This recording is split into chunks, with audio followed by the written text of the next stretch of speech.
بہت important topic ہے جو اب ڈسکس ہونے جا رہا ہے اور آج کے دور کا بہت بڑا مسئلہ ہے یہ. اس کی بنیاد کے اوپر لوگ گمراہی کے اندر گھرے ہوئے ہیں اور وہ یہ ہے کہ کیا کلمہ گو مسلمان بھی شرک کر سکتا ہے؟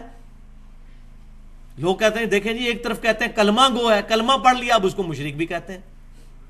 یہ کیسے ہو سکتا ہے کہ کوئی بندہ کلمہ پڑھے اور وہ شرک بھی کرے؟ واقعی ہم بھی کہتے ہیں یہ کیسے ہو سکتا ہے؟ جس نے صحیح کلمہ پڑھا ہوا ہے وہ شرک تو نہیں کر سکتا، اور جس کو کلمے کا مطلب ہی نہیں پتا وہ تو ضرور شرک کرے گا. میں نے پچھلی دفعہ بھی بتایا تھا، نبی صلی اللہ علیہ وسلم کے مبارک دور میں کاتب وحی جو ہے مرتد ہو گیا تھا. بخاری اور مسلم کی متفق علیہ حدیث ہے. اس کو دفناتے تھے، زمین باہر پھینک دیتی تھی. حضور کے زمانے کے اندر وہ مشرک ہو گیا تھا. آپ کا صحابی تھا، ایمان تو لایا تھا، کاتب وحی تھا، وہی لکھا کرتا تھا. یہ بہت بڑی اوریا مثال ہے، اس کے بعد کوئی گنجائش نہیں رہتی. حضور صلی اللہ علیہ وسلم دنیا میں موجود ہے اور وہ بندہ مشرک ہو گیا، عیسائی ہو گیا. حضرت عیسیٰ علیہ السلام کو اللہ کا بیٹا ماننا شروع کر دیا اس نے. تو یہ ایک چھوٹی مثال بھی بہت تھی، لیکن اب میں ٹیکنیکلی اس ایشو کو ایڈریس کروں گا تاکہ یہ مسکنسیپشنز اس معاملے میں دور ہوں. تو سب سے پہلے سورۃ الانعام کی آیت نمبر 82. اب میں وہ دلائل نہیں پیش کروں گا کہ جس میں دو طرف مطلب نکل سکتے ہیں، تو وہ کمزور دلائل کو پکڑ کے جواب دینے کی کوشش کرتے ہیں. میں وہ مضبوط دلائل انشاءاللہ پیش کروں گا اللہ کی مدد سے جس کا جواب نہیں ان کے پاس ہوگا، جو شیطان کے ہتھے چڑھے ہوئے ہیں. سورۃ الانعام آیت نمبر 82. بسم اللہ الرحمن الرحیم. الذین آمنوا ولم یلبسوا ایمانہم بظلم اولئک لہم الامن وہم مہتدون. وہ لوگ جو ایمان لائے پھر ایمان لانے کے بعد اپنے ایمان میں شرک کو شامل نہیں کیا، وہی لوگ قیامت والے دن امن میں ہوں گے، وہی لوگ ہدایت یافتہ ہیں. ایمان لانے کے بعد شرک نہیں کیا. اس کا شان نزول صحیح بخاری اور مسلم کی متفق علیہ حدیث کے اندر موجود ہے. عبداللہ بن مسعود رضی اللہ تعالیٰ عنہ کہتے ہیں جب یہ آیت نازل ہوئی ہم بڑے پریشان ہوئے کہ یا رسول اللہ صلی اللہ علیہ وسلم، اس آیت میں آیا کہ جو شخص ایمان لایا اور ایمان لانے کے بعد اپنے ایمان میں ظلم کو شامل نہ کیا تو وہ شخص قیامت والے دن عمل میں ہوگا، ہدایت پر ہوگا. تو یہ ظلم کا جو لفظ آیا ہے، ظلم تو عام معنوں میں تو گناہ میں آتا ہے. ربنا ظلمنا انفسنا، اے رب ہمارے ہم نے اپنی جانوں پر ظلم کیا، گناہ کیا. تو یا رسول اللہ صلی اللہ علیہ وسلم، کیا قیامت والے دن کوئی بھی امن میں نہیں ہوگا؟ کیونکہ کوئی شخص ایسا نہیں جس سے گناہ نہ ہو. تو آپ صلی اللہ علیہ وسلم نے سورہ لقمان کی آیت نمبر 13 ارشاد فرمائی اور فرمایا ان الشرک لظلم عظیم، بے شک شرک سب سے بڑا ظلم ہے. یعنی اس آیت میں شرک ہے مراد ظلم سے، عام گناہ نہیں. جو شرک کرے گا ایمان لانے کے بعد ایسے شخص کو پھر امن نہیں ملے گا. تو آپ صلی اللہ علیہ وسلم کی اس تشریح سے یہ بالکل بات ثابت ہو گئی کہ ایمان لانے کے بعد بھی جو شرک سے بچے گا اسی کو قیامت والے دن امن اور ہدایت ملے گی، اور کسی کو نہیں ملے گی. پھر صحیح مسلم میں حدیث ہے، امام کائنات صلی اللہ علیہ وسلم نے بیان فرمایا جس مسلمان کے جنازے میں 40 ایسے لوگ شریک ہوں جو اللہ کے ساتھ شرک نہ کرتے ہوں تو اللہ تعالیٰ ان 40 بندوں کی شفاعت اس کے حق میں قبول کر لے گا. یعنی وہ جب جنازہ پڑھیں گے اللہ تعالیٰ ان کی مغفرت کر دے گا اس بندے کی، اگر 40 ایسے بندے ہوں جو شرک نہ کرتے ہوں. تو بھائیو اگر شرک ختم ہو چکا ہے تو نبی صلی اللہ علیہ وسلم کو یہ بات کہنے کی ضرورت ہی نہیں ہے. وہ جس حدیث سے یہ سہارا لیتے ہیں نا، وہ حدیث میں اینڈ پہ میں بیان کروں گا اور اس کا مفہوم بھی بیان کروں گا، اس حدیث کا مطلب کیا ہے. ابھی صرف یہ دلائل سنتے جائیں. تو جو بندہ جنازہ پڑھنے کے لیے آتا ہے، مسلمان ہی جنازہ پڑھتا ہے، اور تو کوئی جنازہ پڑھنے کے لیے نہیں آتا. پھر صحیح بخاری اور مسلم کی متفق علیہ حدیث ہے، یہ بالکل کرٹیکل حدیث ہے اس حوالے سے.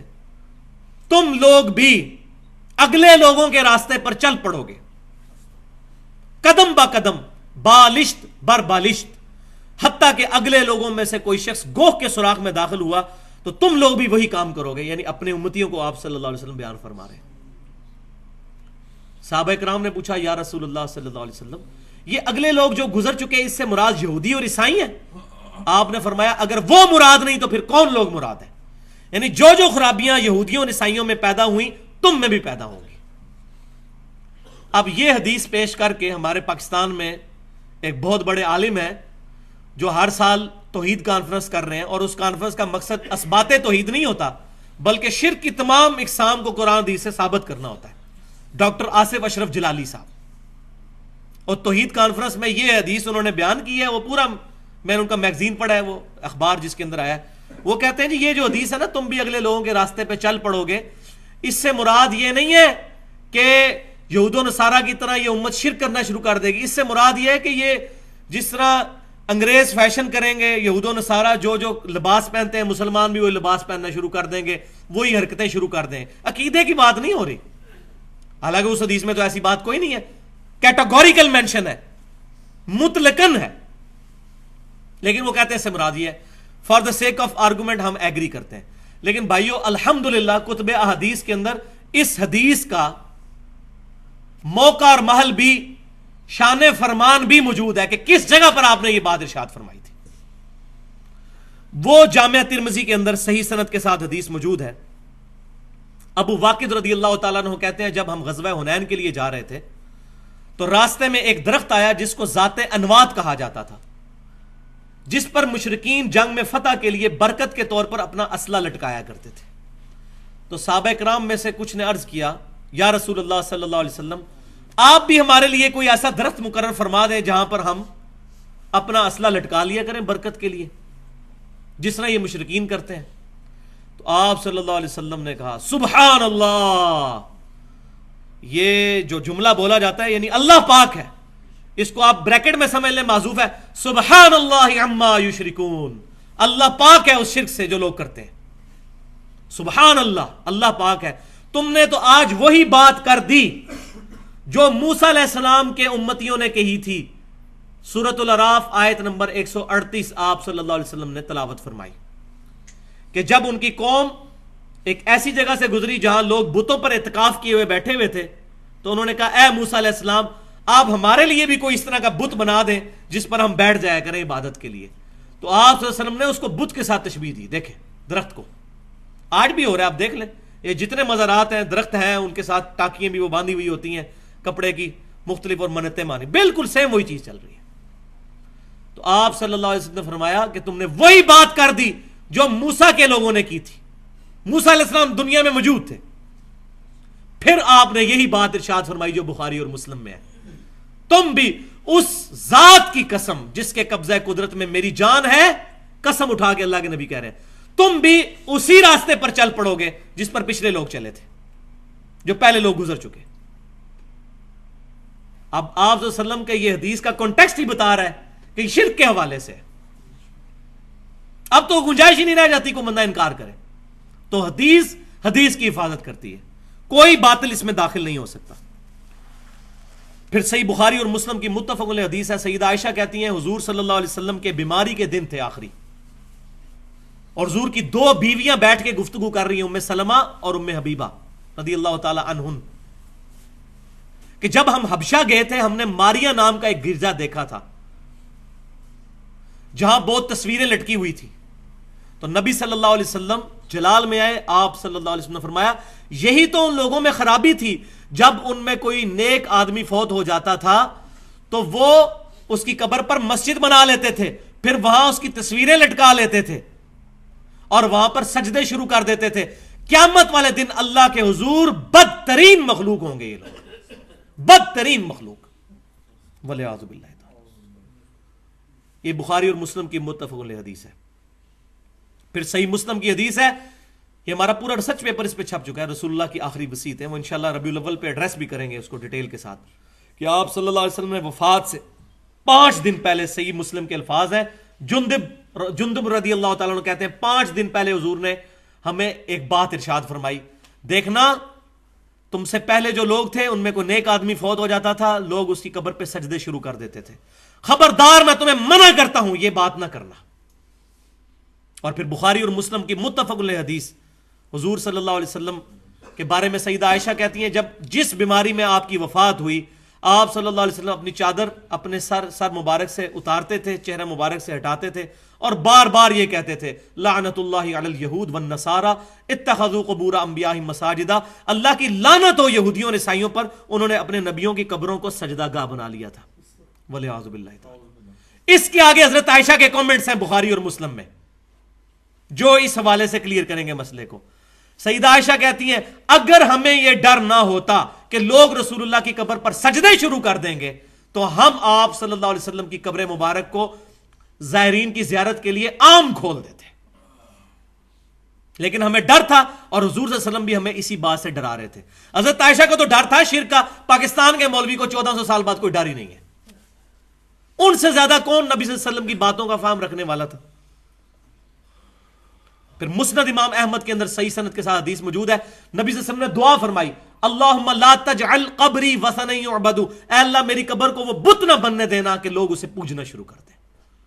والعیاذ باللہ تعالی، وثن کا لفظ بت نہ بننے دینا، یعنی جس کو پوجا جائے گا وہ بت ہے، چاہے قبر ہو یا پتھر ہو یا درخت ہو، میری قبر کو بت نہ بننے دینا۔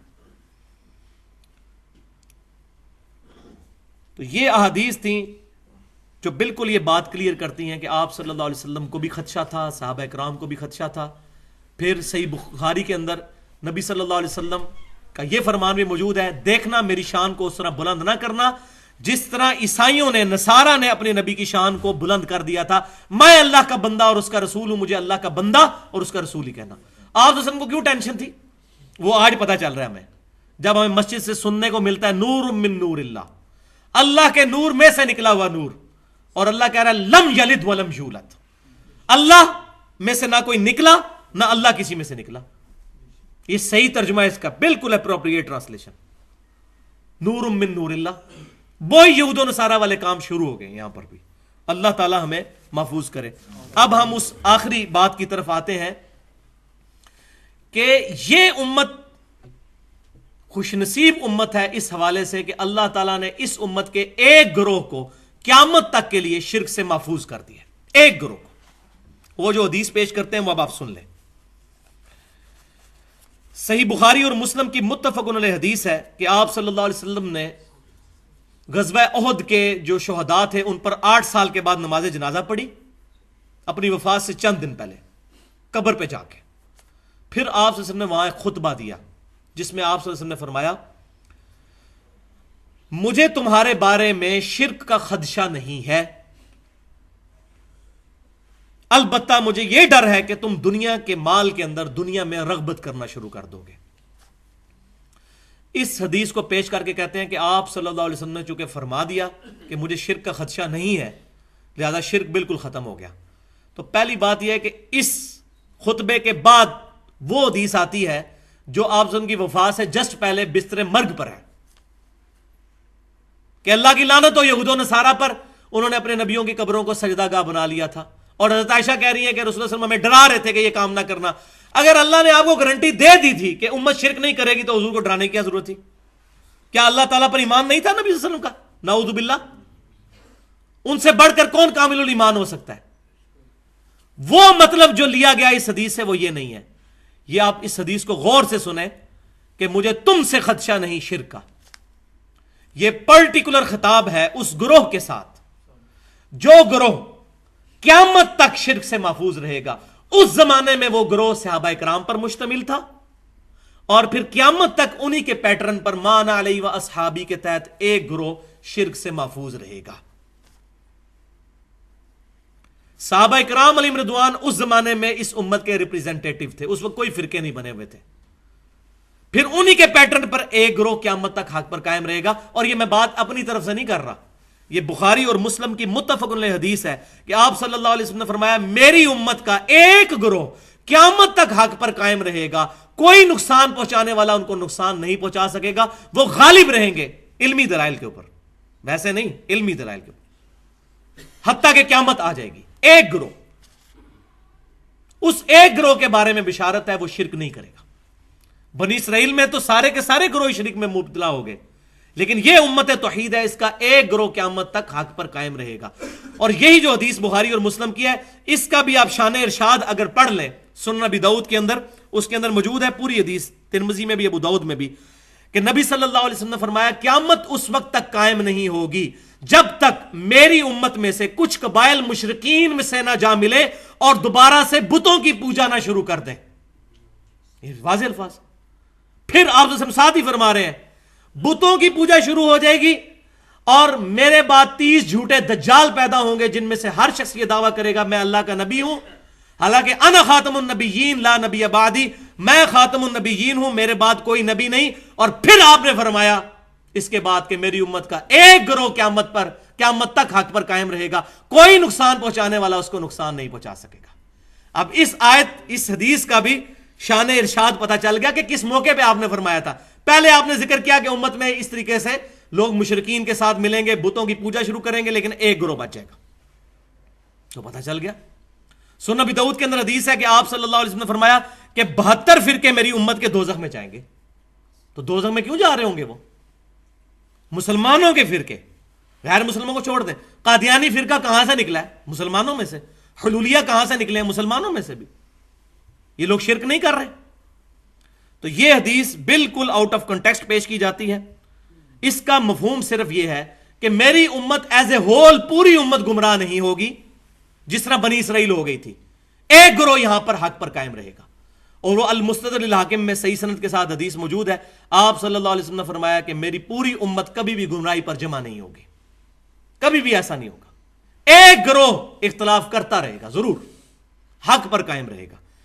تو یہ جو حدیث ہے بخاری اور مسلم کی کہ مجھے تم سے شرک کا خدشہ نہیں، اس کی تفسیر جو محدثین نے کی ہے، بریلوی دیوبندی اہل حدیثوں نے نہیں، شیعوں نے نہیں، محدثین نے۔ ابن حجر اسقلانی رحمۃ اللہ علیہ المتوفی 852 ہجری، اور علامہ بدر الدین عینی رحمۃ اللہ علیہ المتوفی 855 ہجری، 8 سے تقریباً 600-700 سال پہلے ان لوگوں نے اس حدیث کی شرح میں لکھ دیا کہ اس سے مراد یہ نہیں ہے کہ پوری امت شرک نہیں کرے گی، اس سے مراد ایک گروہ ہے۔ ورنہ ہم نے امت میں دیکھا ہے کتنے لوگ مشرک بھی ہوئے ہیں۔ یہ ان ائمہ نے بھی اپنی کتابوں کے اندر، فتح الباری کے اندر اور عمدۃ القاری کے اندر، محدثین نے یہ ڈیٹیل کے ساتھ لکھ دیا، اور میں نے الحمدللہ اس کی بھی حاجت نہیں، دلائل کے ساتھ یہ بات بالکل واضح کر دی ہے۔ تو آپ صلی اللہ علیہ وسلم نے فرمایا میری امت کا ایک گروہ قیامت تک حق پر قائم رہے گا، کوئی نقصان پہنچانے والا ان کو نقصان نہیں پہنچائے گا۔ تو ایک گروہ کی گارنٹی ہے، وہ نبی صلی اللہ علیہ وسلم کے زمانے میں صحابہ کرام تھے، آپ صلی اللہ علیہ وسلم کے بعد آپ صلی اللہ علیہ وسلم کے صحابہ کے پیٹرن پر قیامت تک ایک گروہ حق پر قائم رہے گا۔ اور یہاں وہ بھی حدیث سن لیں، یہ جو حدیث ہے کہ میری امت کے 72 فرقے دوزخ میں جائیں گے، سنن ابی داؤد میں، اس کے ساتھ الفاظ موجود ہیں کہ میری امت میں ایسے لوگ پیدا ہوں گے جن کے اندر بدعتیں اس طرح داخل ہو جائیں گی جیسے باولا کتا کسی کو کاٹ جائے اور اس کا زہر اس کے ریشے ریشے میں پہنچ جائے، ایسی میری امت کے اندر بدعتیں داخل ہو جائیں گی۔ اور پھر ان بدعتوں کا انجام کیا ہونا ہے؟ وہ بخاری اور مسلم کی متفق علیہ حدیث ہے، قیامت والے دن میرے حوض کوثر پہ کچھ لوگ لائے جائیں گے جن کو میں پہچانتا ہوں گا۔ کیوں؟ کہ مسلمانوں کے اعضائے وضو چمک رہے ہوں گے قیامت والے دن، قادیانیوں کے بھی چمک رہے ہوں گے۔ وہ تو پرسرات میں فیصلہ ہوگا نا کہ کون واقعی مسلمان ہے اور کون نام کا مسلمان ہے۔ قادیانی بھی اپنے آپ کو مسلمان ہی سمجھتے ہیں نا۔ تو میں اعضائے وضو کے چمکنے کی وجہ سے ان کو پہچان لوں گا۔ تو میرے حوض کوثر پہ جب وہ لوگ لائے جائیں گے، میں ان کو حوض کوثر سے جام پلانے لگوں گا، تو ان کے اور میرے درمیان ایک دیوار کھڑی کر دی جائے گی، وَلِعِیَاذُ بِاللَّهِ تعالی۔ میں کہوں گا اللہ یہ میرے امتی ہیں، یہ میرے ساتھی ہیں۔ تو نبی صلی اللہ علیہ وسلم کو کہا جائے گا اے اللہ کے رسول، آپ کو نہیں پتا آپ کے بعد ان لوگوں نے دین میں بدعتیں جاری کر دی تھیں اور دین سے الٹے قدم پھر گئے تھے۔ تو آپ صلی اللہ علیہ وسلم فرماتے ہیں میں کہوں گا سحقا سحقا لمن غیر بعدی، سحقا سحقا لمن بدل بعدی، ان پر پھٹکارو، ان کو مجھ سے دور کر دو جنہوں نے میری وفات کے بعد میرے دین کو بدل دیا، جنہوں نے میری وفات کے بعد میرا دین ٹیمپر کر دیا، ان کو مجھ سے دور کر دو، کوئی شفاعت نہیں ہوگی ان لوگوں کی۔ تو یہ جو کہتے ہیں جی اب شرک تو امتی کر ہی نہیں سکتا، کتنے مسلمانوں کے گروہ ہیں اس وقت جن کو سارے مشرک کہتے ہیں۔ ایران کے اندر ایک گروہ ہے نصیریہ فرقہ جو سیدنا علی کے لیے الوہیت کا عقیدہ رکھتا ہے، حضرت علی کو اللہ مانتا ہے۔ پوری دنیا کے شیعہ اس کو کافر کہتے ہیں، اس گروہ کو اہل سنت بھی کافر کہتے ہیں۔ حلولیہ کا گروہ کہ اللہ تعالیٰ بندے میں حلول کر جاتا ہے، پینتھیزم کا عقیدہ، یہ بھی کفری عقیدہ، شرکی عقیدہ۔ اس طرح کے کئی عقیدے ہو گزرے ہیں مسلمانوں میں، ایسے گروہ ہو گزرے ہیں، اور آج پاکستان کی سرزمین جو ہے وہ خاص طور پر اس معاملے میں بہت زرخیز ہے، یہاں پر گمراہی کے اعتبار سے۔ یہاں کتنے لوگ موجود ہیں جو غیر اللہ کو دعا کے لیے پکارتے ہیں۔ اللہ تعالیٰ سے دعا ہے کہ ہمیں کتاب و سنت کی تعلیمات پر عمل کرنے کی توفیق عطا فرمائے، اور شیطان کے یہ جو اوچھے ہتھ کنڈے ہیں ان سے محفوظ فرمائے، ہر مصیبت ہر پریشانی میں صرف اپنے رب کو پکارنے کی توفیق عطا فرمائے. یا حی یا قیوم برحمتک استغیث. جو بات میں نے کی حق بات، اللہ تعالی ہمارے دلوں میں راسخ فرمائے. اگر میری منہ سے کوئی ایسی بات نکلی ہو جو کتاب و سنت اور اجماع کے خلاف ہے، ہمارے دلوں سے اللہ تعالی محو کر دے. سبحانک اللہم و بحمدک اشہد ان لا الہ الا انت استغفرک و اتوب الیک وما علینا الا البلاغ المبین.